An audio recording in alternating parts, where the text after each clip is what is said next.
Bab 511, Kontrak. Sang dan Jeral membaca kontrak panjang itu sambil menyerap semua informasi.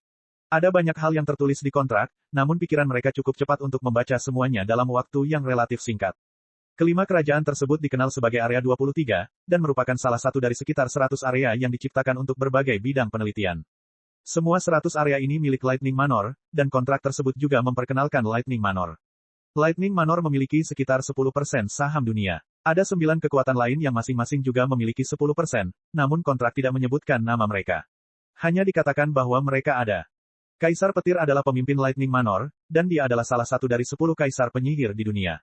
Tingkat dunia menjadi seperti ini. Anak magang, mahir, penyihir sejati, penyihir tinggi, penyihir agung, penyihir leluhur, tuan penyihir, raja penyihir, kaisar penyihir. Kaisar penyihir adalah makhluk terkuat di dunia, dan mereka sangat tua dan kuno.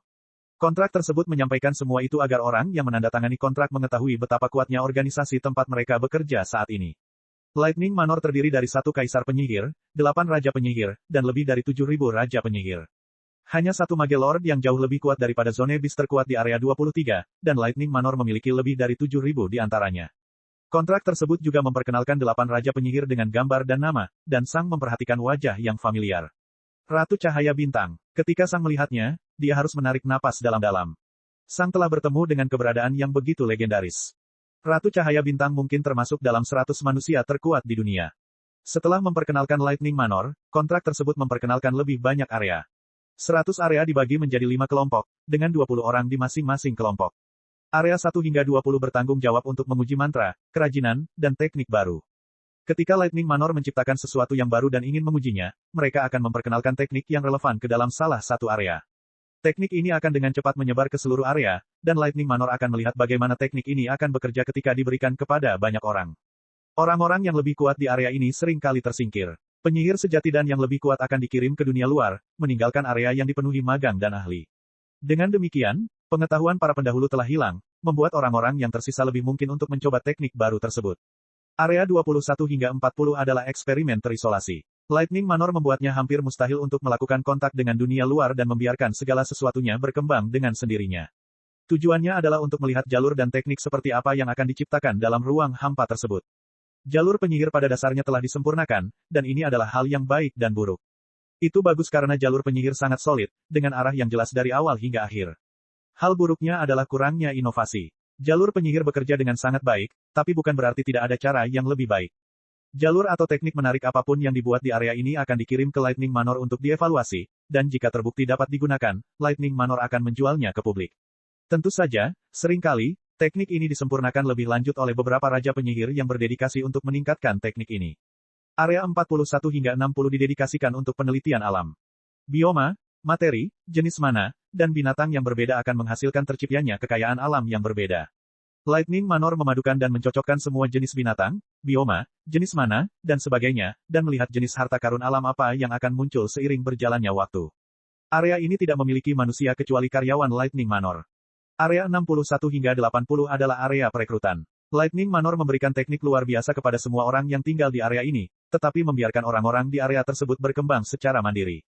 Hal ini menciptakan tempat di mana setiap orang memiliki akses terhadap teknik terbaik, bahkan jika mereka tidak mempunyai uang. Ini pada dasarnya menghilangkan keuntungan atau kerugian status, memungkinkan semua orang bertarung di lapangan yang setara. Orang-orang yang berhasil meraih kekuasaan di area semacam ini pastilah yang paling berbakat di antara mereka semua. Yang terbaik dari orang-orang ini direkrut langsung oleh Lightning Manor, sementara banyak dari yang lainnya dikirim begitu saja ke dunia luar ketika mereka mencapai alam penyihir tinggi. Sekitar 1.500 dari 7.000 lebih Mage Lord of the Lightning Manor berasal dari 20 area ini. Terakhir, area 81 hingga 100 bertindak sebagai cadangan. Tergantung pada apa yang dibutuhkan Lightning Manor, 1 atau lebih area ini akan ditugaskan ke salah satu dari 4 kelompok lainnya. Karena kelima kerajaan berada di area 23, tempat ini termasuk dalam kelompok kedua. Ini menjelaskan banyak hal. Ini menjelaskan mengapa pada dasarnya tidak ada pengetahuan tentang dunia luar di area ini. Ini menjelaskan mengapa ada summoner, spiriter, barbarian, dan warrior di area ini, meskipun jalur mage secara objektif adalah yang terbaik saat ini. Jika semua orang di area 23 memiliki akses ke peta bintang dunia luar, semua mantra luar biasa, dan semua harta karun serta kerajinan tangan yang berharga, pada dasarnya tidak akan ada jalan lain. Hampir semua orang akan menjadi seorang mage. Setelah membicarakan area, kontrak tersebut membicarakan tentang tugas khusus yang akan diemban Jeral sebagai asisten supervisor. Penelitian selama bertahun-tahun telah terbukti bahwa perang dan ketakutan adalah motivasi terbaik bagi manusia untuk berinovasi dan menjadi lebih kuat. Takut kehilangan nyawa, takut kehilangan orang yang dicintai, takut menjadi tua, takut menjadi miskin. Semua hal ini dapat diselesaikan dengan menjadi lebih kuat. Oleh karena itu, selalu ada musuh eksternal yang hadir. Orang-orang akan bersatu dan menjadi lebih kuat dengan saling membantu ketika mereka semua takut terhadap musuh yang sama. Binatang buas terlalu pasif untuk bertindak sebagai musuh, dan kekejian tidak bisa dihentikan. Agar rasa takut dapat memotivasi seseorang menjadi lebih kuat, harus ada harapan juga. Kekejian tidak menawarkan harapan seperti itu. Karena itu, manusia lain harus bertindak sebagai musuh semacam ini. Khusus untuk Area 23, musuh ini adalah Kerajaan Kemurnian Sihir. Asisten pengawas Kerajaan Kemurnian Sihir telah ditugaskan untuk menciptakan masyarakat elitis dan murni yang membenci setiap manusia yang bukan penyihir. Dengan demikian, Kerajaan Kemurnian Sihir akan bertindak sebagai musuh bersama semua kerajaan lainnya. Jalur-jalur lain telah diintegrasikan ke dalam kerajaan lain, dan mereka mewakili sebagian besar kekuatan kerajaan.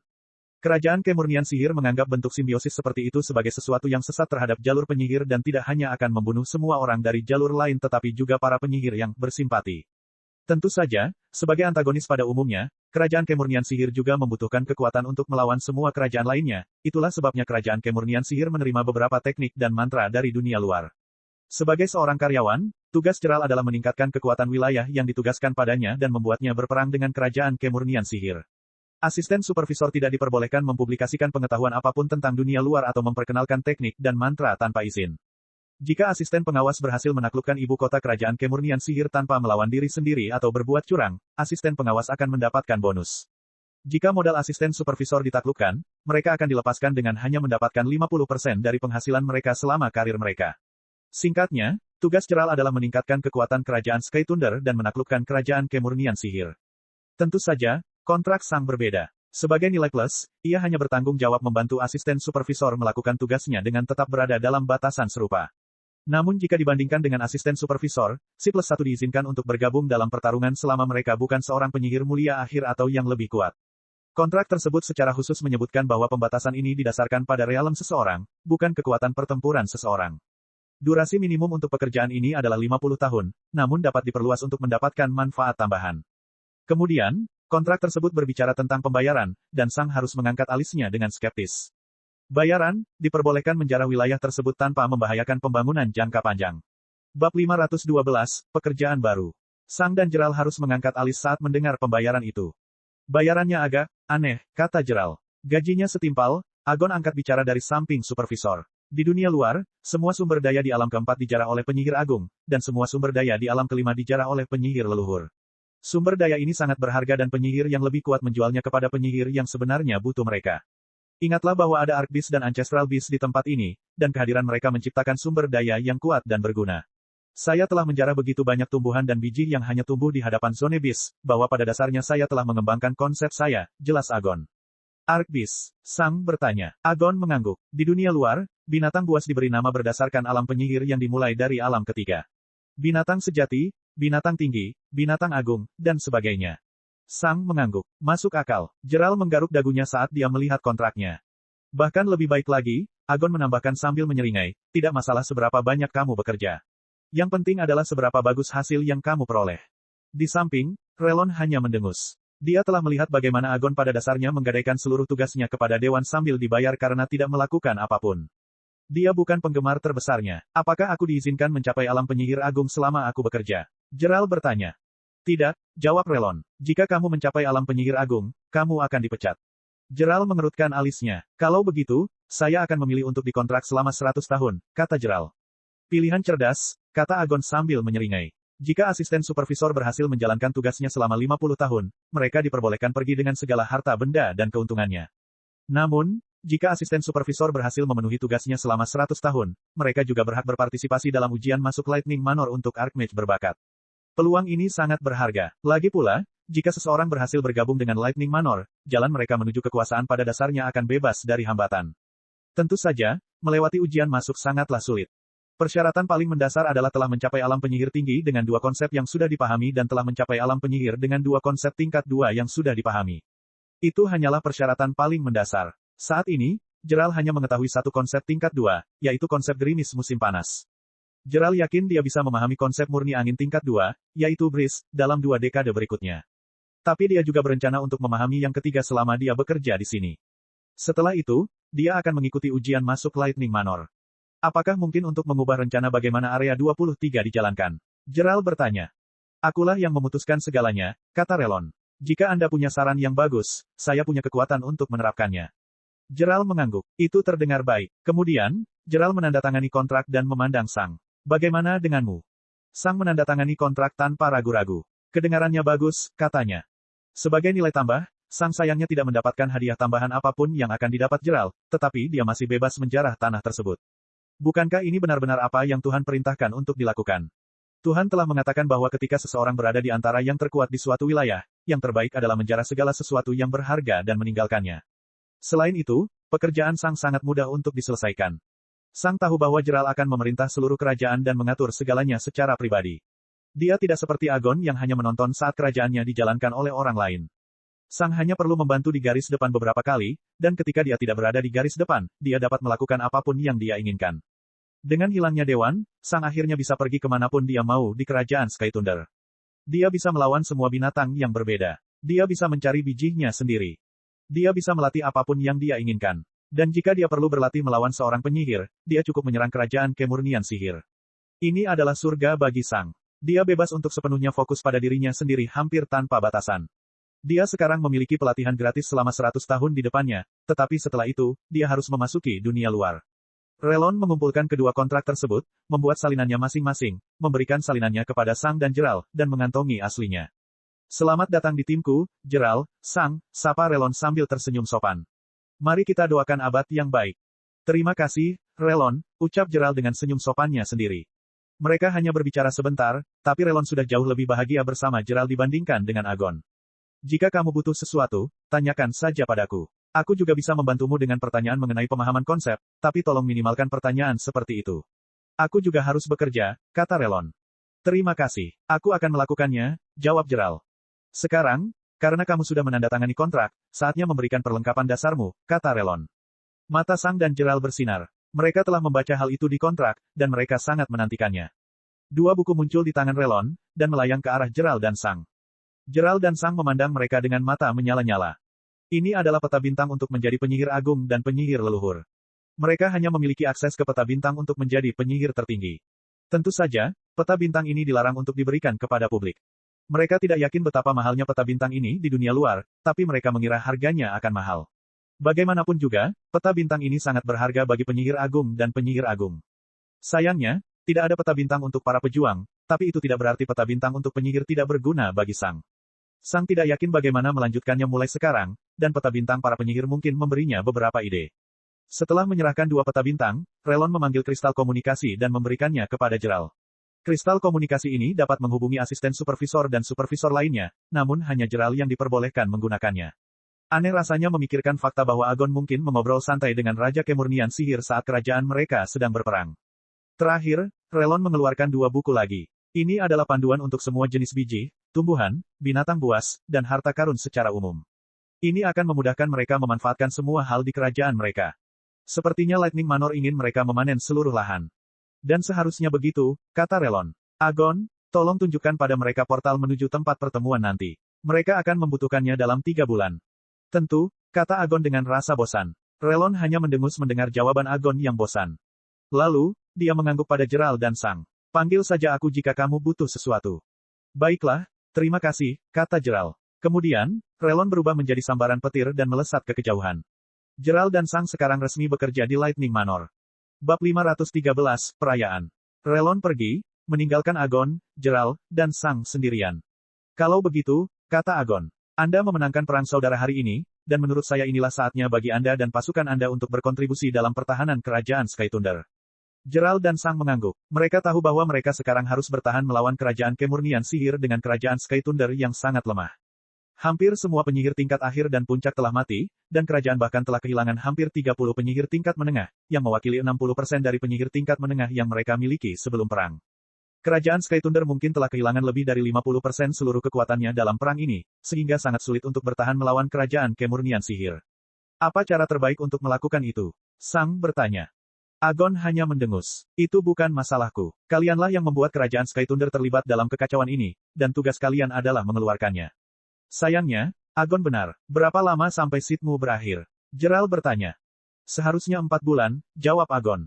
Kami akan mengadakan pertemuan dalam 3 bulan agar semua orang bisa saling mengenal. Sebulan setelah itu, kami akan mengadakan pertarungan besar dan pergi. Jadi, kami harus bertahan selama 4 bulan, kata Gerald. Apakah menurut Anda semua masalah Anda akan terselesaikan ketika asisten supervisor yang lama pergi? Agon bertanya sambil menyeringai. Ya, jawab Gerald, sedikit mengejutkan Agon. Oh, kata Agon, kedengarannya menarik.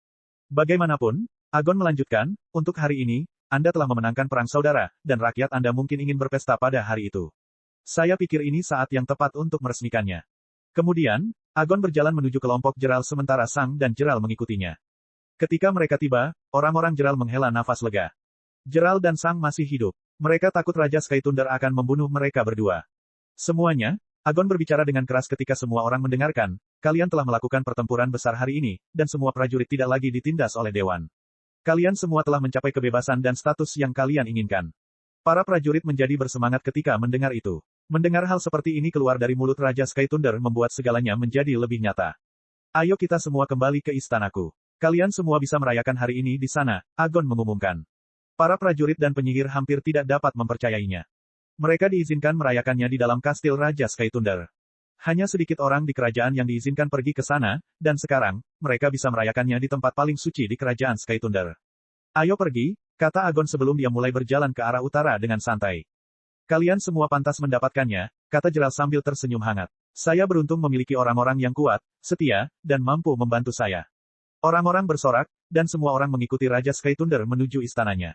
Mereka melewati zona Adamantite Behemoth, zona kuda guntur dan akhirnya mencapai zona Sky Thunder.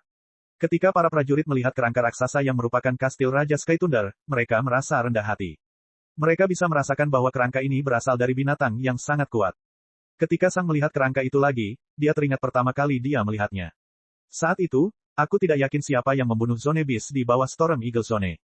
Bayangan Relon terlintas di benaknya. Sekarang saya tahu. Zone Beast yang kuat ini mungkin telah membuat terlalu banyak masalah, sehingga menyulitkan manusia untuk menetap di sana. Karena itu, supervisor saat itu membuangnya. Seberapa kuat Relon? Sang bertanya pada Agon melalui transmisi suara. Tidak yakin, jawab Agon, tapi menurutku dia seharusnya berada di alam penyihir leluhur akhir, kurang lebih. Pengawas harus lebih kuat dari setiap binatang buas di dalam area mereka. Alam penyihir leluhur akhir, pikir Sang sambil menarik napas dalam-dalam. Dia mungkin berada di alam di atas Agon, dan Agon sudah sangat kuat. Semakin kuat Sang, semakin kuat perasaan Agon padanya.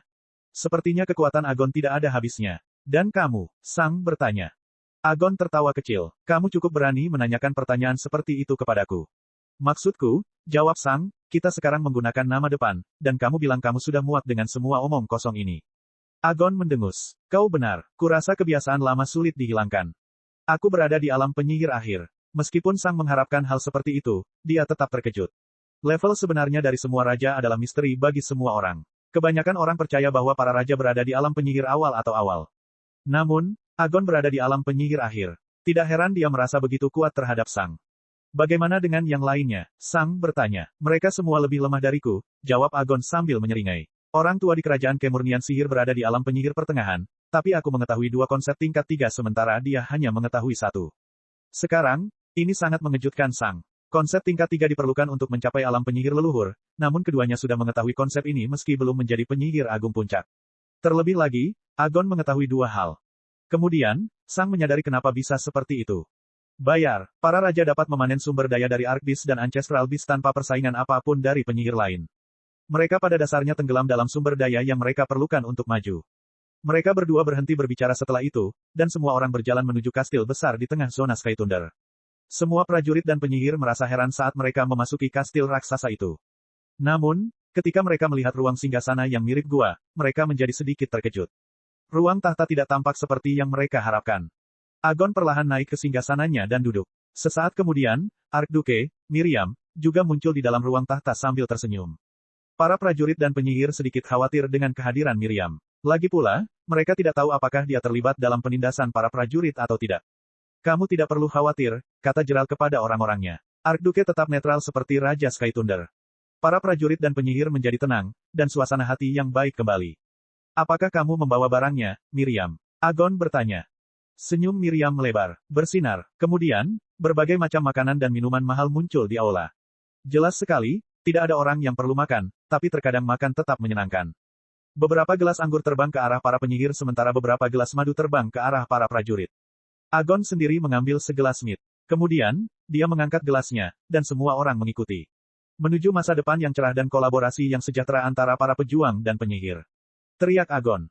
Hai, semua orang berteriak. Lalu, semua orang menenggak minumannya. Setelah semua orang minum, Agon berdiri dan meletakkan buku-buku jari dan lehernya. Seringai muncul di wajahnya, dan dia memandangi beberapa prajurit. Mari kita mulai perayaan ini dengan sedikit darah. Siapa yang mau tawuran denganku? Dia berteriak. Kesunyian. Orang-orang hanya memandang Raja Sky Thunder dengan kaget.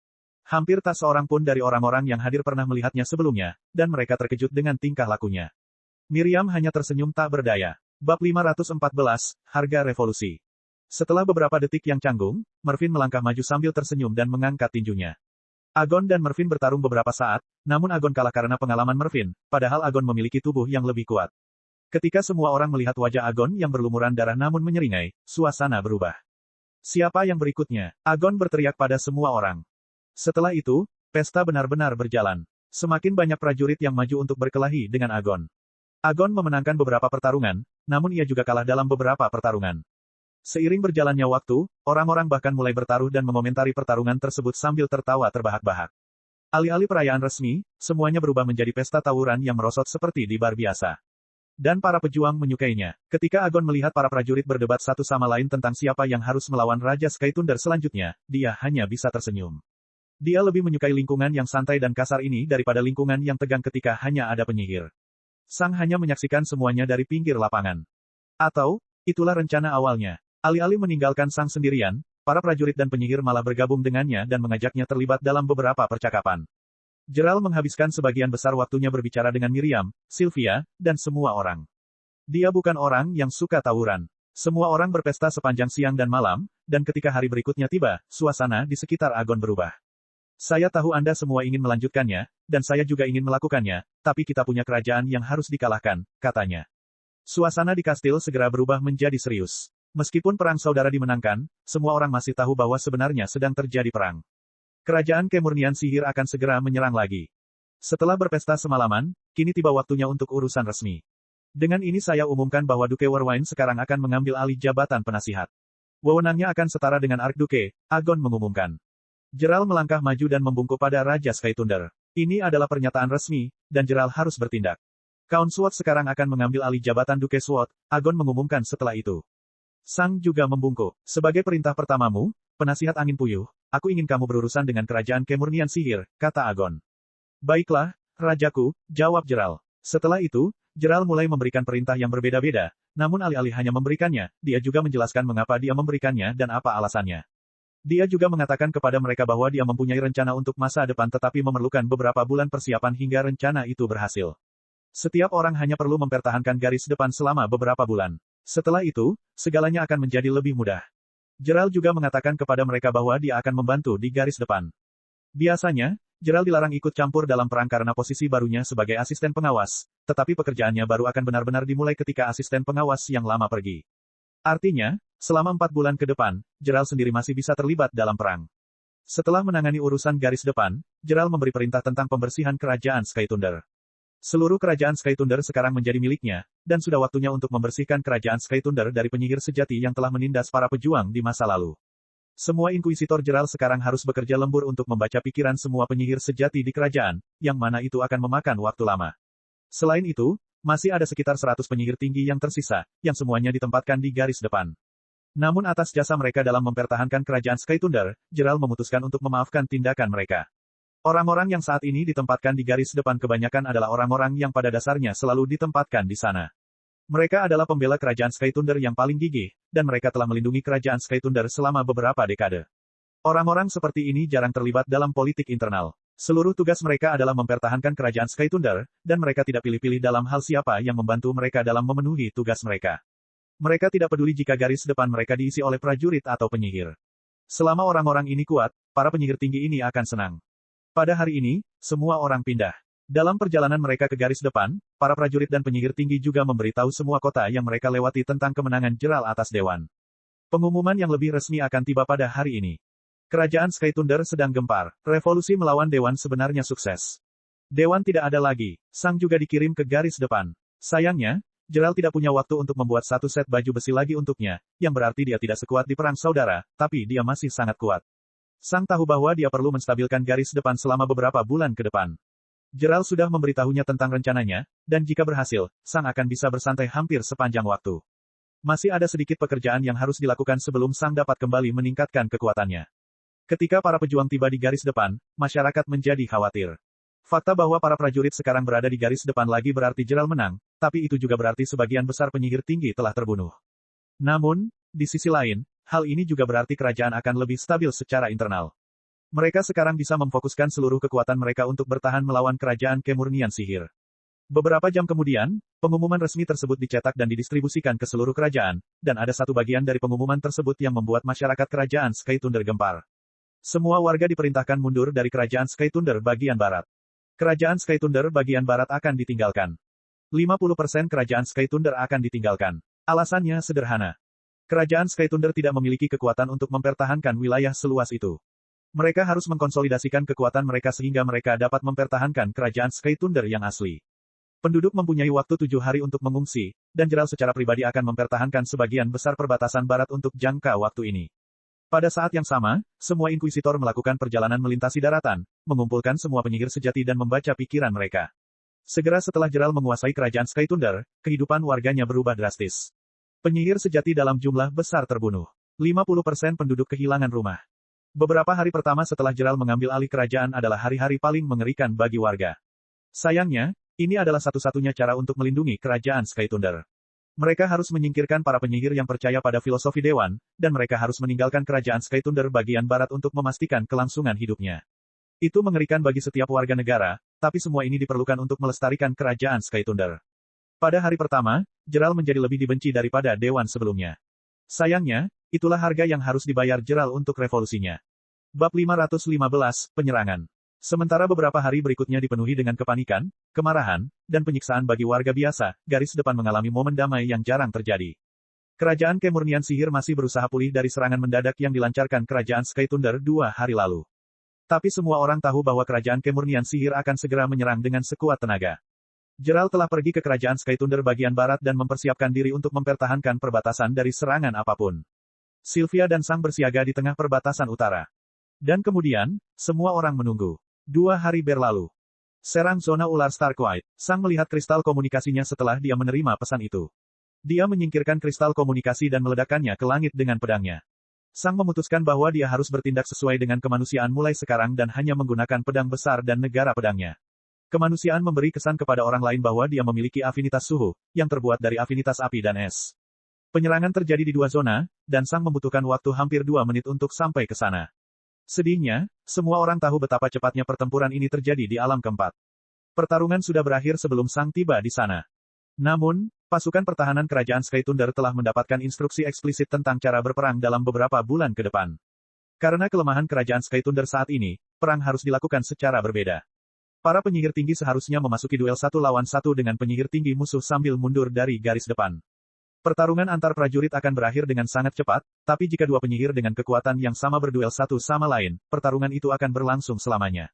Biasanya, begitu salah satu pasukan menang, pasukan pemenang akan mendukung Haimage mereka dalam mengalahkan Haimage musuh dalam waktu yang sangat singkat. Meskipun duel antara 2 penyihir tinggi bisa memakan waktu berjam-jam, segera setelah kekuatan eksternal muncul, pertarungan bisa berakhir dalam hitungan detik. Karena itu, para penyihir tinggi diinstruksikan untuk secara eksplisit hanya bertarung dalam duel 1 lawan 1 sambil mundur dari prajurit lainnya. Mereka harus mengulur waktu. Saat Sang melesat di langit, Spirit Sense-nya memulai pertarungan. 2 penyihir tingkat tinggi awal sedang mengejar penyihir tingkat tinggi awal dari kerajaan Sky Thunder. Penyihir kerajaan Sky Thunder hampir kehabisan mana karena semua langkah mana yang harus dia gunakan. Mereka bertempur 20 km dari garis depan, di tengah-tengah zona ular Starkwight. Sang ikut serta dalam pertempuran dan menyerang ke arah mereka. Begitu dia memasuki Spirit Sense semua orang, kedua penyihir kerajaan kemurnian sihir meliriknya. Tahap awal jalan sejati, seharusnya tidak menjadi masalah. Jika mereka memiliki lebih banyak waktu untuk memeriksa Sang, mereka mungkin akan merasakan ancaman yang tidak nyata yang dia berikan, tapi mereka terlalu sibuk mencoba membunuh penyihir agung. Mereka hanya meliriknya sekilas sebelum fokus pada mage lagi. Sang menarik sabernya kembali, dan kemudian, serangannya dimulai. Sang mulai menembakkan bintang jatuh dan matahari tersembunyi sambil meluncur di udara ke arah mereka, dan mata para penyihir segera melebar. Itu adalah serangan yang gila. Bang, bang, bang, bang. Serangan sang mendarat di perisai mana mereka, dan kedua penyihir itu segera terpaksa menggunakan mana step. Sang mengejar mereka sambil melepaskan lebih banyak serangan sementara para penyihir terus mundur dengan mana step. Akhirnya, mereka mundur begitu jauh hingga mendekati garis depan lagi. Alis Sang berkerut ketika dia melihat 50 penyihir sejati dari kerajaan kemurnian sihir menyiapkan mantra untuk mendukung penyihir tinggi mereka. Ini berarti bahwa setiap prajurit panggung komandan dan penyihir sejati di pihak kerajaan Sky Thunder telah terbunuh. Dalam sekejap, Sang diserang oleh longsoran mantra. Namun, kecepatannya terlalu cepat, dan dia terlalu lincah di udara. Para penyihir tinggi menyadari dengan ngeri bahwa pasukan mereka tidak dapat melakukan apapun melawan prajurit itu. Namun alih-alih mundur lebih jauh, mereka memutuskan untuk melepaskan mantra mereka sendiri. Mereka sudah hampir kehabisan mana karena semua langkah mana yang mereka gunakan dalam beberapa detik terakhir, dan mereka tahu bahwa mereka tidak akan bisa mundur. Sang terus fokus pada para penyihir tinggi saat langit di sekelilingnya meledak dengan mantra penghancur satu demi satu. Retakan, Sang menerobos salah satu mana shield mereka dan segera membakar mage. Kemudian, dia memfokuskan seluruh kekuatannya pada mage lainnya. Mage itu juga mati dengan sangat cepat. Ketika para penyihir kerajaan kemurnian sihir melihat itu, wajah mereka memucat. Mereka semua segera menggunakan mana step untuk mundur, tetapi mana step mereka hampir tidak membawa mereka sejauh 100 hingga 500 meter, tergantung pada level mereka. Itu tidak cukup cepat untuk mundur. Sang menembakkan satu shooting star ke setiap mage, dan hanya dalam 3 detik, semuanya mati. Itu adalah pembantaian. Aku sudah menangani semuanya. Awasi area ini. Jika ada yang muncul, beritahu Komandan Mervin, Sang berkata pada penyihir yang baru saja dia selamatkan melalui transmisi suara. Para penyihir ini tidak diizinkan untuk menghubungi Sang secara langsung. Alasannya adalah karena mereka hanya mengetahui keadaan wilayah yang ditugaskan kepada mereka dan tidak mengetahui keadaan wilayah lainnya. Jika Sang pergi ke medan perang di mana dia tidak terlalu dibutuhkan karena penyihir tertinggi setempat memanggilnya, dia mungkin tidak akan tiba tepat waktu untuk pertempuran yang lebih kritis. Karena itu, Mervin mengoordinasikan segalanya dan memberitahu Sang kemana harus pergi. Dimengerti. Terima kasih, Duke Sword, kata Sang penyihir sambil membungkuk hormat. Sang mengangguk, meluncur ke arah selatan lagi, dan mengeluarkan kristal komunikasi miliknya. Zona ular Starkwight telah ditangani, kata Sang. Ada 4 penyerangan lain yang terjadi saat ini, jawab Mervin. Bahkan ada yang termasuk penyihir menengah atas, tapi Sylvia saat ini sedang menanganinya. Bagaimana dengan 3 lainnya? Sang bertanya. Kita seharusnya lebih unggul dalam pertempuran itu. Saya pikir akan lebih baik bagi Anda untuk menunggu. Sang mengangguk. Yang kelima, Mervin tiba-tiba berteriak. 2 penyihir tingkat awal telah menyerang perbatasan dengan hanya 2 penyihir tingkat awal. Sang mengerutkan kening. Ini buruk. Kedua penyihir tingkat awal sudah mati sebelum Sang tiba. Di mana? Bab 516, langkah mana khusus. Sang melesat menuju target berikutnya, tapi dalam perjalanan ke sana, dia menghubungi Mervin lagi. Sang sangat yakin bahwa kedua penyihir tingkat awal tidak akan secara langsung menyerang kerajaan Sky Thunder tetapi berpisah segera setelah mereka melintasi perbatasan dan menyerang 2 perbatasan yang berdekatan dari belakang. Mervin mengatakan bahwa dia juga mencurigai hal itu, tetapi dia tidak ingin Sang terlalu mencolok. Jika mereka kehilangan perbatasan, itu masih baik-baik saja. Namun, jika Sang terus bergerak dari satu perbatasan ke perbatasan lainnya dalam satu garis lurus, kerajaan kemurnian sihir akan tahu di mana dia akan menyerang selanjutnya dan melakukan penyergapan. Tanpa mantra augmentingnya, Sang mungkin akan mati jika 2 penyihir menengah atas menyerangnya sekaligus. Setelah mendengarkan Mervin, Sang menceritakan rencananya kepadanya. Mervin bukanlah pendukung terbesar rencana tersebut. Itu memang beresiko, tapi bisa membuahkan hasil yang besar. Yah, kamu sekarang adalah seorang duke, yang berarti secara teknis aku harus mendengarkan perintahmu, kata Mervin sambil tertawa kecil. Jika kamu ingin melakukannya, tentu saja. Terima kasih, Mervin, jawab Sang. Sang tidak berhenti melesat ke angkasa saat dia berbicara dengan Mervin. Di panggung Komandan Puncak, Sang tidak mampu melesat menembus langit tanpa jeda, namun segalanya berubah begitu dia memasuki panggung jalan sejati. Tubuhnya telah ditempa ulang dengan jalurnya, termasuk afinitas es dan api miliknya. Ketegangan pada tubuhnya tidak sebesar dulu, yang berarti Sang bisa meledak di udara tanpa batas. Metode terbang ini juga lebih cepat dan tidak menguras tenaga dibandingkan teknik terbang senjata. 30 detik kemudian, Sang tiba di salah satu garis depan di tengah utara. Belum ada yang menyerang. Spirit Sense Sang yang luas memeriksa perbatasan kerajaan kemurnian sihir. 2 penyihir tinggi awal. Perbatasan kerajaan Sky Thunder dipertahankan oleh penyihir tingkat tinggi awal, yang berarti kerajaan kemurnian sihir mungkin tidak berniat menyerang yang satu ini. Sang bisa menghancurkan perbatasan kerajaan kemurnian sihir, tapi itu akan menggerakkan kerajaan kemurnian sihir untuk menyerang dengan lebih ganas lagi, sesuatu yang bukan sesuatu yang diinginkan oleh kerajaan Sky Thunder saat ini. Jadi, Sang melanjutkan ke yang berikutnya. Setengah menit kemudian, dia sampai di yang berikutnya. Para penyihir kerajaan kemurnian sihir saat ini sedang berkumpul dan bersiap untuk menyerang. Ini jelas berada di luar Spirit Sense musuh, tetapi Spirit Sense Sang sangat besar, dan itulah yang dia ketahui. Sang memberitahu Mervin, yang memutuskan untuk mengarahkan penyihir tinggi awal dari perbatasan yang baru saja dilewati Sang untuk pergi ke sana. Itu berisiko karena perbatasan lain sekarang tidak memiliki seorang pun di alam keempat yang melindunginya, tetapi kerajaan Sky Thunder harus melakukan manuver berisiko ini karena mereka kekurangan tenaga untuk mendukung satu perbatasan tanpa mengorbankan perbatasan lainnya. 30 detik kemudian, Sang tiba di perbatasan berikutnya. Dia melihat dua penyihir mulia sedang bersiap untuk menyerang perbatasan ini juga, tapi itu tidak mengejutkan. Lagi pula, ini adalah perbatasan di samping tempat dua penyihir tinggi awal kerajaan Kemurnian sihir menerobos. Mereka hanya menunggu rekannya menyerang. Sang berhenti di puncak gunung di sebelah barat perbatasan. Dia sudah melihat penyihir mulia awal menyerbu menuju tempat ini dari barat. 1 menit berlalu, penyihir tingkat awal sekarang hanya berjarak 8 km dari perbatasan. Pada saat itu, perbatasan kerajaan Kemurnian sihir melancarkan serangannya. Dua penyihir tingkat awal menyerang dengan 100 penyihir sejati. Saat para penyihir memasuki sense roh dari dua penyihir tinggi awal yang bertahan, perbatasan kerajaan Sky Thunder juga bersiap untuk pertempuran. Sang meledak ke langit lagi. Kemudian, dia melihat ke salah satu penyihir tinggi awal musuh. Siapa? Pedangnya terbakar hitam, dan dia menariknya kembali. Dan kemudian, dia melemparkannya. Mata para penyihir melebar ketika mereka tiba-tiba melihat garis hitam yang sangat cepat melesat ke arah salah satu dari mereka. Bang! Star Sater segera membunuh salah satu dari mereka. Untuk sesaat, penyerangan itu terhenti. Kemudian, semua orang melihat pedang itu terbang lagi, menuju kerajaan Sky Thunder. Hai Mage yang tersisa segera mengeluarkan kristal komunikasi dan memberitahu kerajaan Kemurnian sihir tentang hal itu. Kemudian tentara mundur. Pada saat yang sama, Sang melihat penyihir tertinggi awal berhenti. Dia belum memasuki jangkauan Spirit Sense dari penyihir tinggi kerajaan Sky Thunder, yang berarti kerajaan Sky Thunder seharusnya tidak tahu bahwa dia telah siap menyerang perbatasan yang sama sekarang. Dalam 2 detik ini, SWOT kembali ke Sang, dan dia memanggil beberapa biji. Bang! Sang menyerang ke arah penyihir tinggi awal sementara pedang kembali ke keadaan sabernya. Ketika Sang memasuki jangkauan sense roh penyihir tingkat awal, penyihir tingkat tinggi awal melakukan sesuatu yang tidak terduga. Bersinar, dia menggunakan mana step, tapi ini bukan sembarang mana step. Ini adalah langkah mana spesial kerajaan Kemurnian sihir. Jenis mana step khusus ini adalah salah satu keuntungan yang diperoleh kerajaan Kemurnian sihir dari Lightning Manor sehingga mereka mempunyai kesempatan untuk melawan semua kerajaan lain sendirian. Sayangnya, kerajaan Sky Thunder tidak mungkin mengetahui cara kerja langkah mana ini. Setiap kali mereka mencoba membaca pikiran penyihir agung dari kerajaan Kemurnian sihir, penyihir agung akan mati begitu saja. Ini juga merupakan hadiah dari Lightning Manor. Hal ini membuat mustahil untuk mempelajari mana step khusus ini. Dan pengkhianat pada dasarnya tidak ada di antara kerajaan Kemurnian sihir. Mereka semua terlalu terindoktrinasi untuk membenci segala sesuatu yang tidak mengikuti jalan magis murni. Jadi, apa yang dilakukan mana step khusus ini? Segera setelah penyihir agung menggunakannya, dia menembak sejauh 1 km ke langit.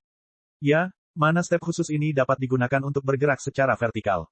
Namun kerugiannya adalah biaya mana yang dibutuhkan sekitar 2 kali lipat dibandingkan mana step normal, itulah sebabnya Magic Purity Kingdom tidak menggunakan mana step ini untuk menyerang kerajaan Sky Thunder.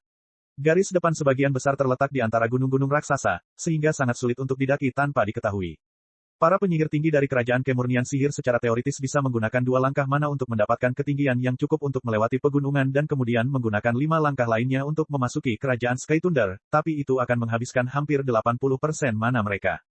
Mereka pada dasarnya akan menjadi sangat lemah begitu mereka tiba di wilayah musuh, dan itu bukanlah hal yang baik bagi mereka.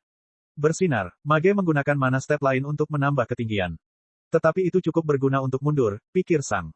Siapa? Pedang Sang terbakar lagi, dan dia melemparkannya. Bersinar, bersinar, Mage menggunakan 2 langkah mana cepat sebelum dia menyadari Star Sater. Bersinar, dia mengubah sudutnya dan menggunakan mana step lagi untuk menghindari Star Sater. Sang hanya menyeringai, pedang juga bisa mengubah lintasannya. Penyihir tingkat awal merasa aman untuk sesaat. Retakan. Star Sater menerobos mana shield yang melemah dan membunuh Hai Mage. Retret semacam ini berguna melawan penyihir lain, tapi tidak berhasil untuk Sang. Faktanya, lawannya hanya melemahkan diri mereka sendiri jika tidak perlu saat menggunakan mana step semacam ini di depan Sang. Segera setelah penyihir itu mati, pedang kembali, dan Sang memberinya lebih banyak biji. Kemudian, Sang melanjutkan ledakan ke arah barat dengan pedangnya. Bab 517, Penyihir Menengah Atas. Sang melanjutkan ke arah barat setelah membunuh penyihir tertinggi awal. Kerajaan Kemurnian sihir sekarang mengetahui tentang Sang. Namun, Sang tidak mengubah rencananya. Lagi pula, dia ingin mereka mengejarnya. Dalam beberapa detik, Sang mencapai perbatasan berikutnya. Anehnya, perbatasan tersebut tidak diserang saat ini. Faktanya, Sang bisa melihat penyihir mulia awal mundur lebih jauh ke dalam kerajaan Kemurnian sihir. Sama seperti yang terakhir, yang ini menggunakan mana step khusus untuk mundur ke Magic Purity Kingdom. Satu-satunya perbedaan adalah yang ini berhasil karena Sang tidak ada di sana. Mereka tahu bahwa mereka tidak bisa membunuh Sang hanya dengan beberapa penyihir tingkat awal dan penyihir tingkat awal. Menyerang perbatasan ini berarti bunuh diri. Sang melanjutkan perjalanan lebih jauh ke barat dan tiba di perbatasan berikutnya setengah menit kemudian. Kali ini, Sang memutuskan untuk berhenti lagi karena dia melihat 3 penyihir tingkat awal siap menyerang, meskipun perbatasan ini hanya memiliki 1 penyihir tingkat awal yang mempertahankannya. Sepertinya itu adalah upaya pertama mereka untuk berurusan dengan saya. Mereka tahu bahwa aku membunuh seorang penyihir tingkat awal dengan cukup cepat, tetapi mereka masih menolak untuk percaya bahwa seorang pejuang biasa bisa sekuat ini, pikir Sang. Setelah beberapa saat menunggu, ketiga penyihir tingkat awal menyerang. Mata kanan Sang menyipit saat dia menyiapkan pedangnya. Bang! Dia segera menyerang ke arah 3 penyihir tingkat awal, meluncurkan bintang jatuh dan matahari tersembunyi. Pada awalnya, para penyihir tidak terlalu terkejut. Bagaimanapun, mereka telah mendengar bahwa prajurit ini sangat kuat. Namun, kekuatan ofensif dari serangan Sang mengejutkan mereka, dan menjadi lebih buruk lagi ketika Sang tidak menunjukkan tanda-tanda akan berhenti. Bintang jatuhnya sangat cepat sehingga hampir mustahil bagi para penyihir untuk bertahan melawannya. Mereka hanya bisa bertahan dengan menangkis serangan jarak jauh Sang dengan medan kekuatan mereka. Namun, itu berarti hanya Foci mereka yang bisa mengeluarkan mantra, dan Sang juga cukup cepat untuk menghindari serangan tersebut. Aspek yang paling menakutkan dari kekuatan Sang di negara Sabre adalah dia bisa bergerak dengan cepat sambil melepaskan kekuatan yang begitu menakutkan. Penyihir tidak bisa melakukan itu sendirian. Sang mengunci 3 penyihir tingkat awal, tidak memberi mereka kesempatan untuk membalas tetapi juga tidak melukai mereka. BOOOOM. Pada saat itu, lebih dari 20 penyihir sejati kerajaan kemurnian sihir meninggal. Penyihir tertinggi awal kerajaan Sky Thunder sedang menyerang mereka. Para penyihir tingkat awal menyadari bahwa ini akan merepotkan, dan mereka memutuskan untuk menyerang penyihir tingkat awal dengan fokus mereka. Namun, penyihir agung awal sudah mengetahui bahwa ini akan terjadi dan tetap menjaga jarak, memberi mereka cukup waktu untuk menghindar. Sang memperhatikan bahwa para penyihir menjadi putus asa. Dia bisa mengurung mereka, tapi dia tidak bisa mengunci Foci mereka. Sang memberi beberapa perintah, dan penduduk kerajaan Sky Thunder mundur. Dia tidak akan membiarkan ketiga penyihir menargetkan kerajaan Sky Thunder selama pertarungan mereka. Beberapa detik berlalu, dan kemudian Sang menyadari sesuatu memasuki spirit sense-nya. Mata kanan Sang bersinar. Bang! Sang menyerang langsung ke arah para penyihir. Tidak perlu lagi mengulur waktu. Para penyihir telah mampu menghadapi serangan Sang ketika dia berada 2 hingga 3 km jauhnya, tetapi begitu Sang berada dalam jarak 1 km dari mereka, mereka tidak dapat menangkis serangan itu lagi. Para penyihir mencoba menggunakan fokus mereka untuk memukul Sang dari dekat, tapi dia terlalu gesit dan cepat. Bersinar, bersinar, bersinar. Ketiga penyihir menggunakan mana step untuk berpisah satu sama lain. Sang sekarang terpaksa menyerang salah satu dari mereka jika dia benar-benar ingin memukul mereka karena jaraknya kini bertambah lagi. Sang hanya menyipitkan mata kanannya. Bang, bang, bang. Sang benar-benar berhenti menyerang 2 dari mereka dan menembakkan semua serangannya hanya pada salah satu dari mereka.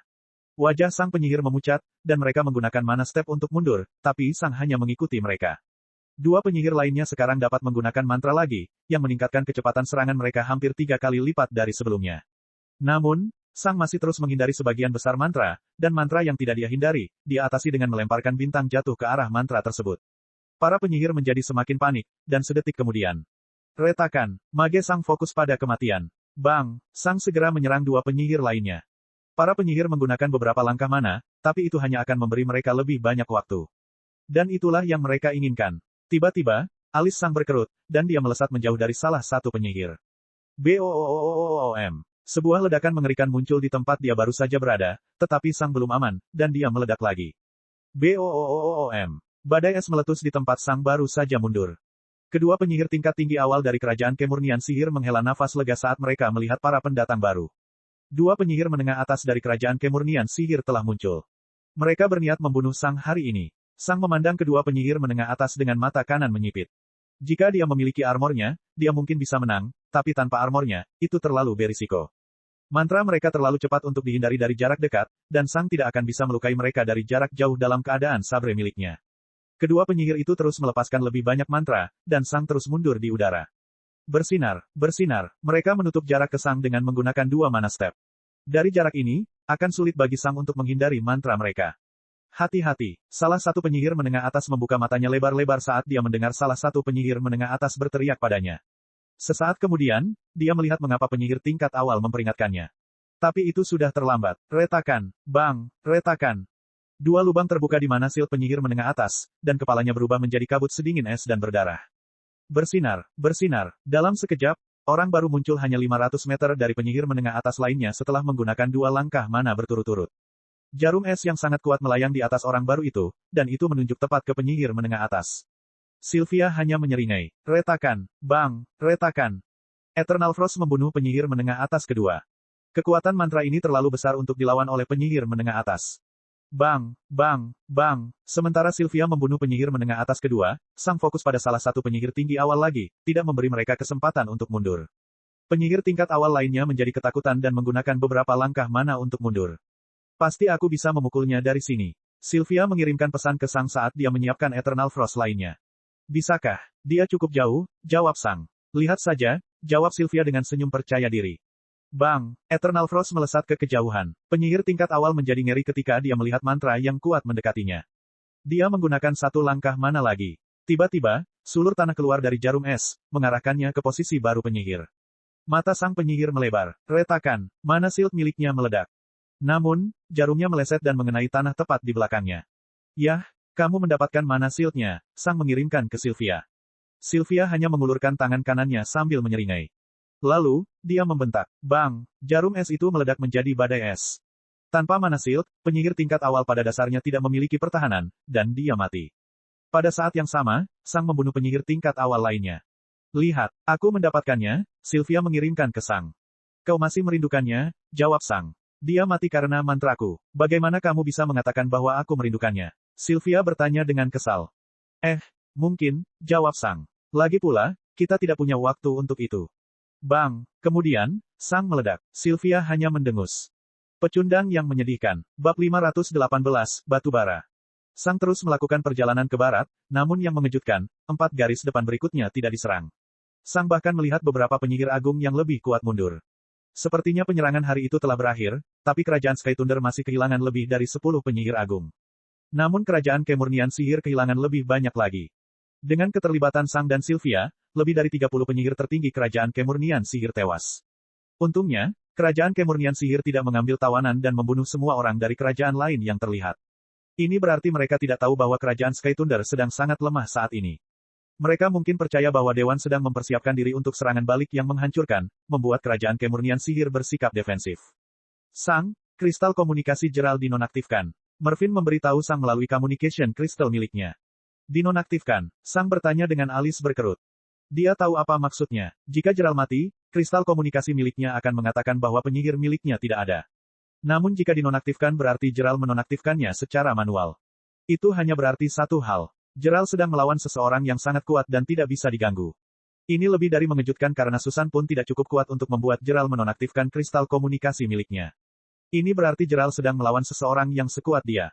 Ya, sekarang sudah dinonaktifkan lebih dari 1 menit. Mervyn memberitahu Sang. Di mana dia? Sang bertanya. Kristal komunikasi juga terus-menerus mengirimkan lokasi pemiliknya, dan Mervyn tahu di mana Gerald berada. Mervyn memberikan koordinat Sang Gerald, dan Sang dengan cepat meluncur ke arah barat. Sang memerlukan waktu beberapa menit untuk sampai ke sana karena Gerald berada jauh di barat. Terlebih lagi, tidak ada orang lain yang hadir untuk segera menghubungi Gerald. Selama beberapa menit berikutnya, Sang terus bertanya kepada Mervyn apakah kristal komunikasi Gerald masih dinonaktifkan, dan Mervyn menjawabnya. Artinya pertarungan masih berlangsung. Setelah sekitar 7 menit, Sang akhirnya melihat Gerald dalam spirit sense-nya. BOOOM. BOOOM. Awan badai raksasa berada di atas Gerald, melepaskan beberapa sambaran petir hijau ke arah lawannya. Sama seperti Gerald, penyihir kerajaan kemurnian sihir bisa terbang di langit, tapi dibandingkan dengan Gerald, dia terbang dengan cara yang mirip dengan Sang. Beberapa ledakan api kecil membuat mage tetap mengudara, dan ledakan tersebut bahkan memungkinkan mage menghindari sebagian besar mantra Gerald tanpa menggunakan mana step. Seorang mage yang bisa menghindari mantra musuh tanpa menggunakan mana step adalah konsep yang menakutkan. Ini memberi mereka keuntungan besar dalam hal mana.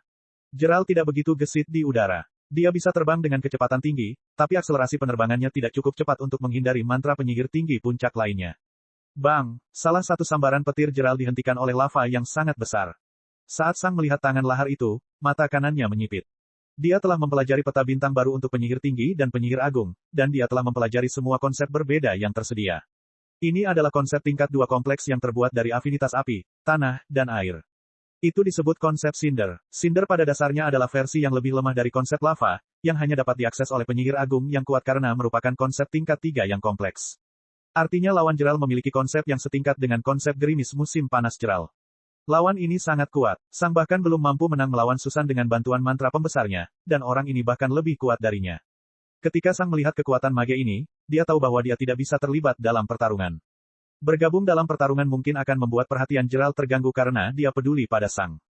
Orang yang melawan Gerald adalah seorang pria muda berambut merah, mengenakan jubah merah tua. Bang! Kilatan api yang cepat membakar mana shield milik Gerald. Bang! Sambaran petir yang sangat besar menghancurkan salah satu tangan lava yang besar. Mage musuh meledak ke samping sambil mengembunkan tangan baru, Gerald terus menyerangnya. Semakin banyak Sang memperhatikan, semakin dia curiga. Kerajaan Kemurnian Sihir seharusnya memiliki cukup waktu untuk mengirim bala bantuan ke tempat ini, tapi penyihir ini adalah satu-satunya orang di sini dari Kerajaan Kemurnian Sihir. Apakah ini semacam ego? Apakah Mage ingin menang sendiri? Kemudian, Sang memperhatikan hal lain. Saat itu, mata kanan Sang membelalak karena terkejut. Tapi sesaat kemudian, seringai muncul di wajahnya. Matanya terfokus pada Mage, dan kemudian, dia mengirimkan transmisi suara. Tidak, Soma Universe yang baru belum keluar. Pada saat itu, mata sang penyihir melebar karena terkejut. Untuk sesaat, dia berhenti bergerak. BOOOOM. Sebuah sambaran petir yang sangat besar menghantam dada sang penyihir, api di jubahnya menghilang. Sesaat kemudian, jubah sang penyihir pecah, dan dadanya mengalami luka bakar parah. BOOOOM. Tubuh Mage menghantam tanah dengan kekuatan yang menggelikan, menciptakan kawah besar. Gerald menyiapkan mantra berikutnya. Tunggu, Sang menular ke Gerald. Saat Gerald mendengar Sang, matanya membelalak karena terkejut. Sang ada di sini. Gerald memandang Sang, ada konflik di matanya. Lawan ini terlalu kuat untuk diampuni. Gerald mungkin akan kalah dalam pertarungan jika Mage tidak tiba-tiba berhenti menyerangnya. Ini adalah satu-satunya kesempatannya untuk menyingkirkan Mage. Namun, Gerald juga mempercayai Sang. Sang pasti punya alasan bagus untuk menyuruhnya berhenti. Menurutku dia adalah asisten pengawas kerajaan Kemurnian Sihir yang baru, kata Sang kepada Gerald. Menurutku kalian tidak seharusnya saling membunuh. Saat itu, mata Gerald membelalak. Itu sebenarnya sangat masuk akal. Tapi kenapa dia menyerangku? Gerald bertanya. Karena dia idiot yang suka berkelahi. Dia mungkin ingin menguji kekuatan rekan barunya. Aku kenal dia, tambah Sang. Dia juga dari bumi. Gerald menjadi terkejut, tapi kemudian dia teringat api yang diceritakan penyihir Sang kepadanya. Itu tadi penyihir api. BOOOOM. Area di sekitar api Mage meledak, dan dia melihat sekeliling dengan mata terbakar amarah. Akhirnya, dia melihat Sang. Sang Mage menularkannya dengan amarah. Berhentilah membuat ulah, balas Sang. Kamu menggunakan trik yang sama untuk melawanku ketika aku bertarung denganmu di uji coba panggung komandanku. Api di mata Sang penyihir menghilang saat kejutan menggantikannya. Tunggu, apakah itu berarti aku kalah? Ya, kamu kalah, jawab Sang. Penyihir api memandang ke arah Sang, lalu ke Gerald, dan kembali ke Sang lagi. Sesaat kemudian, semua apinya lenyap, dan penyihir api itu menghela nafas. Ini tidak adil, keluhnya. Kau yang memulainya, jawab Sang. Penyihir api hanya mengerang. Kemudian, dia membiarkan dirinya jatuh terlentang sambil menatap langit sambil mengerang. Ini menyebalkan. Gerald hanya menonton dengan alis terangkat. Dia baru saja berjuang untuk hidupnya, tapi seluruh suasana tiba-tiba berubah menjadi seperti ini. Siapa namamu? Penyihir api bertanya pada Sang. Sang, jawabnya. Persetan denganmu, Sang. Kau merusak pertarungan hebat. Semoga kamu bahagia. Bab 519, Penyihir Api. Sang dan Gerald hanya memandang ke arah penyihir api tanpa rasa geli. Selama pertarungan, Gerald sudah menyadari bahwa penyihir api ini spesial. Pertama, dia tidak menggunakan mana shield, dan kedua, dia berbicara cukup banyak selama pertarungan mereka, dan ini agak tidak biasa. Mengapa kamu menyerang Gerald? Sang bertanya pada penyihir api. Oh, jadi namamu Gerald ya? Kata sang penyihir sambil menatap Gerald. Namanya terdengar asing. Baiklah, tapi kenapa kamu menyerangnya? Sang bertanya. Saya ingin melihat seberapa kuat rekan baru saya, kata sang penyihir. Jadi, kamu adalah asisten pengawas kerajaan Kemurnian Sihir yang baru. Sang bertanya. Penyihir api menoleh ke arah Sang dan mengerutkan alisnya. Apakah kamu adalah nilai plusnya? Ya, kata Sang. Penyihir api sepertinya tidak terkesan. Entahlah, sepertinya kamu agak lemah untuk posisi seperti itu.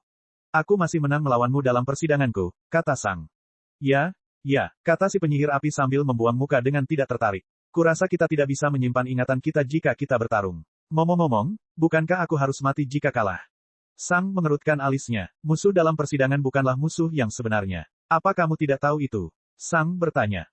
Mereka tidak. Penyihir api bertanya dengan terkejut. Lalu bagaimana kita bisa melawan mereka? Tuhan hanya membuat salinannya, kata Sang. Pada saat itu, alis sang penyihir terangkat karena terkejut, dan dia melirik ke arah Gerald. Gerald sepertinya tidak terkejut. Tunggu, kamu memberitahunya tentang dewa dan ujian. Tanya penyihir api. Sang hanya mengangguk. Mengapa? Sang penyihir bertanya dengan kaget. Mengapa tidak? Sang bertanya. Kamu tidak seharusnya memberitahu orang lain. Kata sang penyihir. Ini seharusnya menjadi rahasia yang hanya kita yang tahu. Kata siapa? Sang bertanya. Akal sehat mengatakan demikian. Teriak sang mage dengan kesal. Apakah kamu tidak menonton anime atau membaca novel fantasi? Kami adalah orang-orang isekai, dan asal-usul kami seharusnya tetap dirahasiakan. Kami adalah karakter utama. Sang perlahan berkedip sekali. Apa? Dia bertanya dengan nada kesal dan bosan. Pernahkah kamu mendengar tentang isekai? Kehidupan membosankan apa yang kamu jalani di bumi? Teriak sang mage dengan kesal. Saya adalah seorang petarung MMA profesional, kata sang. Pertunjukan dan permainan bukanlah prioritas utama saya. Penyihir api hanya mendengus. Jadi, kamu orang normal, iya. Sang perlahan berkedip sekali lagi. Norma, dia bertanya dengan bosan. Kau tahu, seperti orang normal. Seseorang yang suka keluar rumah, berolahraga, punya pekerjaan, punya keluarga. Hal-hal semacam itu, kata sang penyihir. Kamu tidak punya pekerjaan, sang bertanya dengan alis berkerut. Tidak, teriak sang penyihir. Saya tidak akan menyia-nyiakan hidup saya untuk konglomerat internasional tak berjiwa yang menyedot jiwa masyarakat demi mendapatkan keuntungan. Gerald hanya mendengarkan percakapan itu dengan alis terangkat dan bingung. Dalam pikiran sang, persona penyihir api sebelumnya dari bumi dimasukkan ke dalam kategori pecundang. Tapi dia jelas tidak lemah dalam kehidupan ini. Ngomong-ngomong, tambah si penyihir api. Kapan kamu benar-benar melawanku? Seharusnya itu terjadi beberapa waktu yang lalu. Sekitar 60 tahun yang lalu dalam uji coba panggung komandan, kata sang. Wajah sang penyihir berubah menjadi topeng skeptis. Saya adalah seorang penyihir mulia akhir 60 tahun yang lalu. Jadi, sang bertanya. Jadi, apa maksudmu? Sang mage bertanya dengan kesal. Bagaimana kita bisa bertarung? Sang hanya menatap sang penyihir dengan bosan. Dia adalah dewa, dia perlahan berkata dengan kesal. Jika dia sudah bisa membuat salinan orang, dia mungkin juga bisa membuat salinan orang versi masa lalu. Mata sang penyihir melebar karena terkejut dan sadar. Itu sebenarnya sangat masuk akal. Mengapa kamu begitu terkejut dengan hal-hal ini? Sang bertanya. Kamu seharusnya berada di dunia ini lebih lama dariku. Ya, dan itulah kenapa aku terkejut, tahu. Sang penyihir menambahkan. Aku tahu banyak tentang sihir sehingga prestasi ini tampak jauh lebih tidak realistis. Beritahu orang bodoh dari pulau terpencil bahwa dunia ini datar, dan mereka akan mempercayaimu. Katakan hal yang sama kepada ilmuwan, dan mereka tidak akan percaya. Anda. Tunggu, ini tidak rata. Gerald bertanya dari samping sambil melihat sekeliling. Tidak. Itu, jawab penyihir api, tapi dia terdiam. Apakah dunia ini datar? Dia sebenarnya tidak yakin. Bumi tidak datar, tapi yang ini. Sulit untuk mengatakannya, kata si penyihir api. Saya bisa melihat sangat jauh, tapi semakin jauh jaraknya, segala sesuatu menjadi semakin buram dan biru. Bisa saja datar, atau bisa jadi hanya bola yang sangat, sangat besar. Oke, berhenti, kata sang. Bagaimana kita sampai pada topik ini? Apa yang kamu lakukan di sini? Seperti yang sudah aku katakan, aku ingin menguji kekuatan rekan baruku, kata si penyihir api. Oke, keren, lalu bagaimana sekarang? Sang bertanya. Penyihir api mengusap bagian belakang lehernya. Saya tidak tahu. Kamu tidak tahu, sang bertanya dengan kesal. Ya, aku hanya ingin melakukan pertarungan yang bagus. Kurasa aku akan kembali dan melatih kekuatanku sedikit lagi. Pertarungan itu menyoroti beberapa kelemahanku, kata penyihir api. Sang perlahan berkedip sekali lagi. Apakah kamu yakin kamu sudah lama berada di sini? Kamu bertingkah seolah-olah aku membayangkan kamu bertindak di bumi. Tentu saja, jawab mage sambil mendengus. Mengapa saya harus berubah ketika kepribadian saya sudah sempurna? Sang hanya terus menatap sang mage dengan kesal. Oke, sampai jumpa, kata sang. Kemudian, sang terbang ke Gerald untuk memberitahunya tentang apa yang telah terjadi dan membuat rencana untuk beberapa hari ke depan. Gerald terus mendengarkan sang dan mengangguk beberapa kali. Hai, penyihir api tiba-tiba berkata sambil menatap mereka berdua dengan kesal. Apa? Sang bertanya dengan tidak sabar. Apakah kamu tidak ingin tahu siapa aku? Tanya penyihir api. Tidak, kata sang. Kemudian, sang melanjutkan berbicara dengan Gerald. Apa maksudmu dengan tidak? Teriak sang penyihir. Kami berdua berasal dari bumi. Jadi, sang menjawab. Versi diriku yang pernah hidup di bumi telah mati. Aku tidak punya hubungan lagi dengan tempat itu kecuali beberapa kenangan yang jauh. Bagaimana kamu bisa mengatakan hal seperti itu? Sang mage bertanya dengan suara kaget. Bumi adalah tempat asal kita. Oke, bisakah kamu pergi sekarang? Sang menjawab. Ada hal penting yang perlu kita diskusikan. Sang penyihir tidak dapat memahami bagaimana sang tidak mempedulikan hal-hal ini. Mereka berdua berasal dari bumi. Kenapa dia tidak peduli? Saat dia melihat Gerald dan sang terus berbicara, wajah sang penyihir menjadi merah karena frustrasi. Namaku Charles Pendragon, dan aku. Saya tidak peduli. Sang berteriak lebih keras. Pergilah. Wajah Charles semakin memerah. Dia punya nama yang keren, tapi sang tidak menghargainya. Charles hanya melihat ketika Sang dan Gerald mendiskusikan kemungkinan rencana mereka untuk hari berikutnya, seolah-olah Charles bahkan tidak ada di sini. Beberapa saat kemudian, Charles hanya melihat ke tanah. Kemudian, dia berbalik dan diam-diam pergi, kembali ke kerajaan kemurnian sihir. Entah kenapa, dia teringat akan kehidupannya di bumi. Gerald dan Sang hampir tidak menyadari dia pergi. Bab 520, Cara Maju. Setelah berbicara dengan Gerald beberapa saat, Sang pergi lagi. Dari apa yang dikatakan Mervyn kepadanya, frekuensi penyerangan telah menurun drastis. Sang dan Mervyn sepakat bahwa kerajaan kemurnian sihir mungkin takut akan serangan balik dari kerajaan Sky Thunder dengan seluruh kekuatan mereka. Untungnya, mereka tidak tahu bahwa apa yang mereka temui hari ini pada dasarnya adalah semua kekuatan yang dimiliki kerajaan Sky Thunder. Jika kerajaan kemurnian sihir mengetahui perang saudara, mereka mungkin akan mengumpulkan sebagian besar pasukan mereka dalam satu serangan habis-habisan. Hal itu terbukti berdampak buruk bagi kerajaan Sky Thunder. Meski begitu, Sang tetap bersiaga jika kerajaan kemurnian sihir melancarkan serangan lagi. Tetapi ketika 3 hari berlalu dan hanya terjadi beberapa pertempuran kecil yang tidak penting, Sang memutuskan bahwa dia tidak perlu lagi bersiaga. Lagi pula, Sylvia juga siap turun tangan. Selain itu, Gerald akan segera kembali dari kerajaan Sky Thunder bagian barat. Sebagian besar warga kerajaan Sky Thunder bagian barat telah dievakuasi ke kerajaan Sky Thunder pusat.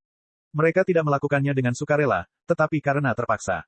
Kerajaan kemurnian sihir terkenal karena kebenciannya terhadap orang-orang yang tidak suci. Setiap warga negara dan penyihir yang hidup bersama dengan para pejuang adalah musuh kerajaan kemurnian sihir. Kerajaan Sky Thunder menjadi lebih ramai, tapi masih ada cukup ruang untuk semua warga baru. Mereka hanya perlu menambahkan 1 atau 2 kota lagi per zona, dan jumlahnya tidak terlalu banyak. Inkuisitor Gerald bekerja lembur, dan mereka telah mengeksekusi lebih dari 1000 penyihir sejati dalam beberapa hari terakhir. Itu adalah pertumpahan darah, dan melemahkan kerajaan Sky Thunder. Namun, hal ini akan menjamin kemakmuran dan persatuan jangka panjang. Gerald menjadi sangat dibenci warga, tapi tidak ada hal besar yang bisa mereka lakukan. Yang paling bisa mereka lakukan adalah bermigrasi ke kerajaan musim semi roh, dan cukup banyak warga yang melakukan hal tersebut, tapi itu tidak terlalu merugikan kerajaan. Ya, warga negara mendatangkan pajak dan bisnis, namun emas dan barang-barang normal hampir tidak mempunyai dampak apapun terhadap kekuatan sebenarnya suatu kerajaan. Sumber daya tahap jalan sejati adalah hal yang paling penting bagi kekuatan sebuah kerajaan. Saat Sang meninggalkan posisinya, pikirannya menjauh dari perang dan memasuki mode pelatihan. Sudah cukup lama sejak dia bisa berlatih sepuasnya, dan terlebih lagi, dia sekarang bisa berlatih dimanapun dia mau di kerajaan Sky Thunder. Namun sebelum dia benar-benar mulai berlatih, dia harus memikirkan cara untuk benar-benar maju. Sang telah berbicara banyak dengan banyak pejuang tahap jalan sejati tentang bagaimana kemajuan mereka dalam level, dan dia hanya bisa mengerutkan alisnya ketika dia mendengar bagaimana kemajuan mereka. Atau, lebih tepatnya, bagaimana mereka tidak mengalami kemajuan. Beberapa prajurit Mid True Path Stage telah mencapai level itu dengan memperkuat tubuh mereka. Itu saja, di tahap umum, para prajurit telah maju dengan berfokus pada manipulasi mana mereka, yang berpuncak pada penciptaan domain mereka. Kemudian, di panggung komandan, mereka fokus pada penyempurnaan teknik dan penciptaan jalur mereka. Selama ini, penguatan tubuh mereka hanya bersifat sekunder. Tapi sekarang, para prajurit secara eksklusif hanya memperkuat tubuh mereka dengan memakan hati binatang buas. Dan alasannya sudah jelas, tidak ada yang tahu apa yang harus mereka lakukan untuk maju. Mereka telah menciptakan jalurnya. Bagaimana mereka bisa menyempurnakan teknik mereka ketika tubuh mereka sudah beradaptasi sempurna dengan jalan mereka? Mereka telah menciptakan teknik yang luar biasa kuat dengan menggabungkan semua wawasan mereka. Mereka tidak bisa membayangkan cara untuk lebih meningkatkan kemahiran teknik mereka. Selain itu, apa yang dihasilkan oleh penciptaan teknik baru? Tentu saja, kekuatan pertempuran mereka mungkin meningkat sedikit, tetapi kekuatan mereka meningkat jauh lebih banyak jika tubuh mereka naik ke level lain. Tentu saja, setiap pejuang tahu bahwa metode pelatihan ini hanya berhasil sampai mereka mencapai tahap puncak jalur sejati. Setelah itu, mereka mungkin akan terjebak. Dibandingkan dengan para pejuang, para penyihir tahu persis apa yang harus dilakukan.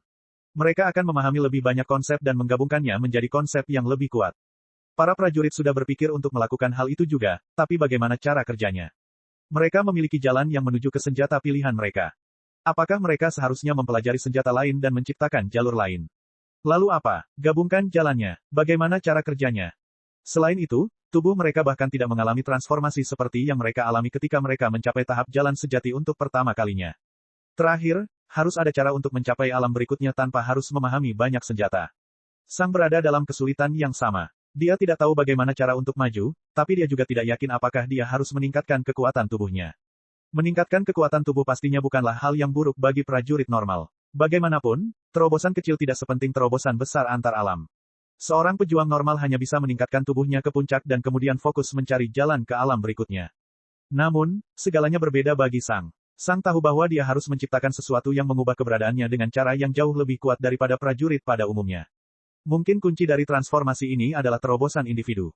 Tentu saja, hal-hal tersebut tidak terlalu penting, tetapi jika Sang dapat mengubah dirinya sedikit seperti terobosan normal, dia mungkin mendapatkan momentum yang cukup untuk mencapai transformasi yang signifikan ketika tiba waktunya untuk mencapai alam kelima. Jalan sama seperti namanya, sebuah jalan, pikir Sang. Itu pasti mengarah ke suatu tempat. Para pejuang telah menetapkan jalan mereka, dan sekarang, mereka hanya perlu menempuhnya sampai akhir. Sama seperti peta bintang untuk penyihir, pasti ada sesuatu yang lebih jauh di sepanjang jalan yang dapat dipahami oleh para pejuang. Sedihnya, tidak ada yang tahu seperti apa benda ini atau apa yang diperlukan untuk sampai ke sana. Sang membayangkan bagaimana rasanya mencapai alam berikutnya bagi seorang pejuang normal. Seseorang dengan pedang panjang mungkin mendapatkan kekuatan baru atau semacam aura mistis. Mungkinkah itu mirip dengan kondensasi suatu domain? Kontrol atas mana seseorang memang penting, tapi tidak sepenting bagi penyihir. Mungkinkah ada semacam kontrol yang lebih halus terhadap tubuh? Bagaimana dengan kendali mana dalam tubuh seseorang? Ada banyak cara, Sang bisa mengerjakan jalur mana di dalam tubuhnya. Mungkinkah dia dapat mengubahnya, memperluasnya, mengembangkannya, atau menyempurnakannya? Sang juga bisa mengerjakan senjatanya. Ayunkan pedangnya beberapa kali lagi sampai dia semakin familiar dengannya. Mungkin dia bisa memanipulasi mananya sedemikian rupa sehingga meningkatkan kekuatannya lebih jauh lagi. Mungkin dia harus lebih mengenal mana di sekitarnya untuk mendapatkan semacam kemampuan meminjam kekuatan mana laten di atmosfer. Mungkin dia harus berkonsentrasi untuk memahami suatu konsep dan mengintegrasikannya ke dalam jalurnya. Mungkin dia harus berlatih untuk mencapai kondisi pikiran tertentu yang memungkinkan perpaduan yang lebih intim dengan senjatanya. Ada begitu banyak kemungkinan, dan Sang yakin beberapa di antaranya akan berhasil.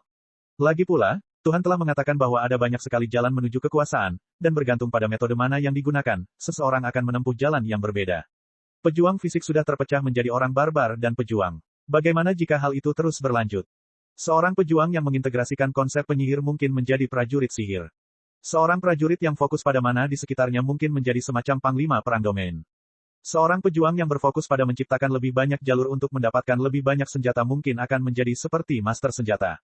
Bukan karena tidak ada cara untuk maju, tetapi karena ada terlalu banyak cara, tidak ada seorang pun yang mengetahui apa yang mungkin dan apa hasil akhirnya. Aku ingin menjadi apa, pikir Sang. Saya ingin menjadi pejuang seperti apa. Sang memikirkan tentang bagaimana dia berlatih di masa lalu dan bagaimana dia bertarung secara umum. 4 senjata dan 4 afinitasnya muncul di benak saya. Kemudian, dia teringat pemikirannya ketika membuat konsep jalannya. Di masa depan, mungkin ada cara untuk menggabungkan semua senjataku dan menggunakan semuanya kapanpun aku mau. 4 senjata, 4 terobosan kecil, 1 terobosan besar. Lalu, sebuah cahaya muncul di mata Sang. Saya rasa saya tahu apa yang akan saya lakukan. Cek. Rakan-rakan kultivator sekalian, sebelum retret, sila terus berkultivasi untuk jurus subscribe, like, share dan komentar agar sekte novel Sadim terus berkembang pesat.